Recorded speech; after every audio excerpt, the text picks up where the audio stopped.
This movie is about you. It is not about your relation to the world or about the world's relation to you. It is just about you. When you finish viewing this movie, you will know how to get happy and how to stay happy.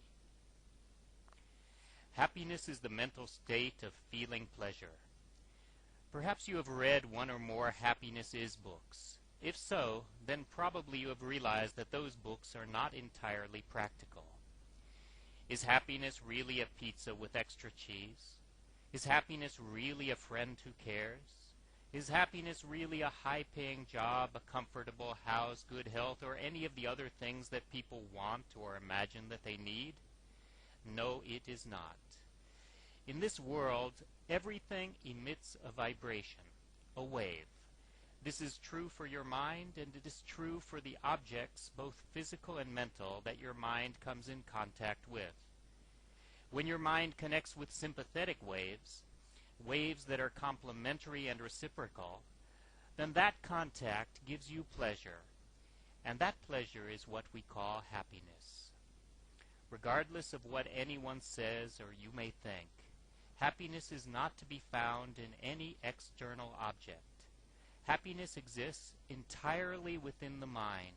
It is a state of mind, a pleasant state of mind.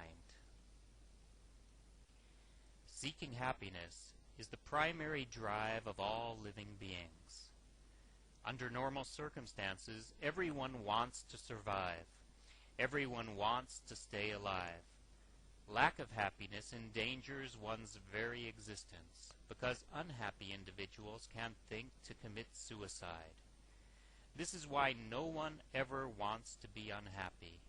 On the contrary, everyone wants to be happy all of the time. Happiness protects us from the unhappiness that threatens our lives. Some philosophers say that you cannot know happiness unless you first know unhappiness. But is that logical? Why must the experience of unhappiness precede the experience of happiness? Is unhappiness any easier to recognize than happiness? Is unhappiness more natural than happiness? Listening to some people talk, unhappiness almost becomes attractive. But ask your friends and neighbors if they want to be unhappy. They will probably think that you have lost your mind. No one ever wants to be unhappy, not in the here and now. Everyone wants to be happy today and for all time. So how do you get that all-important happiness? The answer is attitude. Happiness is a mental state, a pleasant mental state. If you are going to enjoy that pleasant mental state, then you must let your mind go there. By its nature, the mind always has an object. From the moment you get up in the morning until the time you go to sleep, and even while dreaming, you think about something. If you examine closely the object of your ideation, you will discover that it has both a bright side and a dark side. For every entity in this world, material or abstract, there is a bright side and a dark side. The key to happiness is prioritizing the bright side. Whatever you contemplate, do not let your mind dwell on the dark side of that object. You may recognize the dark side. That can sometimes be essential. But after recognizing the dark side, remember and mentally reside in the bright side. Even the worst situations can be viewed as a blessing. When you lose property or a friend, find a new opportunity. When you park far from your destination, value the healthy walk. When a colleague falls sick, repay a debt through service. Train your mind to seek the bright side, and you will always find one. If you want to be happy, avoid looking at the dark side and talk even less about it. Think happy, and you will be happy. Getting happy is relatively easy. Everyone manages to do it once in a while. Knowing what happiness is and how to get it will help you to be happy more often. But staying happy under all circumstances is not easy. Life is a series of challenges. To remain happy, you must constantly adapt to ever new situations. This means that there will be lag times when you experience a difficult situation but still have not found the bright side. Even when the lag time is negligible, even when you see the bright side almost immediately, it can still be hard to enjoy happiness if you are physically or mentally sick. Even when you are healthy, some conditions, for example homelessness or joblessness, can be quite troublesome despite your best effort to adjust. So staying happy is not as easy as getting happy. Staying happy requires much discipline. But is discipline all that you need? Even after you become habituated to seeing the bright side, even when you always see the bright side of everything, the brightness will still dim or seem to dim after a while. In other words, your level of happiness will tend to decrease. Nothing in this world is static. When it comes to worldly happiness, we are all running upwards on an ever-accelerating downwards escalator. If you want to optimize your happiness and make it stable, there is more to learn and more to do. Mind is never satisfied with just a little of anything. It tends to crave more and more.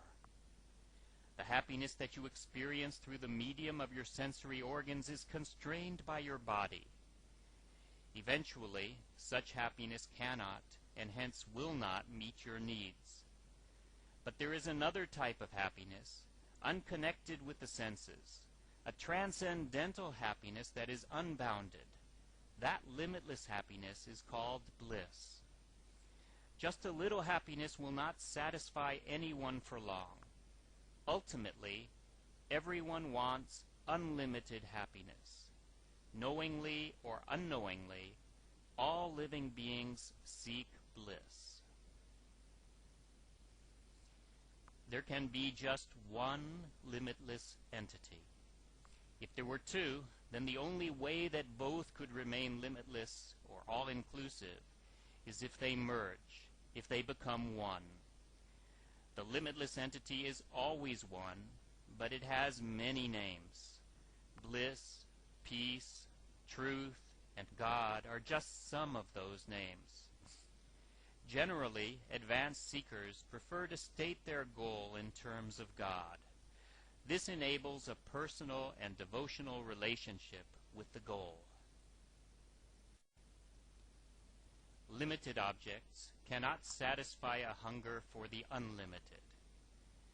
Only realization of the one, limitless being, only realization of God can satisfy such a need. Thus, realization of God is the only way to end all longing, the only way to attain peace. Some people try to find peace by emptying the mind. But mind always wants an object. An empty mind is unnatural. It cannot be sustained. Therefore, the recommended approach is ideation on the great, infinity rather than zero. Longing for and running after the great is human nature. Most people do it unknowingly. When knowingly you take God as your goal, that bearing reflects your true nature. The systematic attempt to reach God is the way to self-realization and self-actualization. Happiness is the cherished goal of all living beings. The desire for happiness can only be fully and finally satisfied with the attainment of God. The effort to attain God is natural for all living beings. But due to their relatively undeveloped minds, creatures less evolved than humans cannot make a deliberate and systematic approach to God. Humans, on the other hand, can. Therefore, any woman or man who does not maintain such a discipline little merits the status of humanity. Be fully human, and then be perfectly human. There is no gap between an ideal human being and God.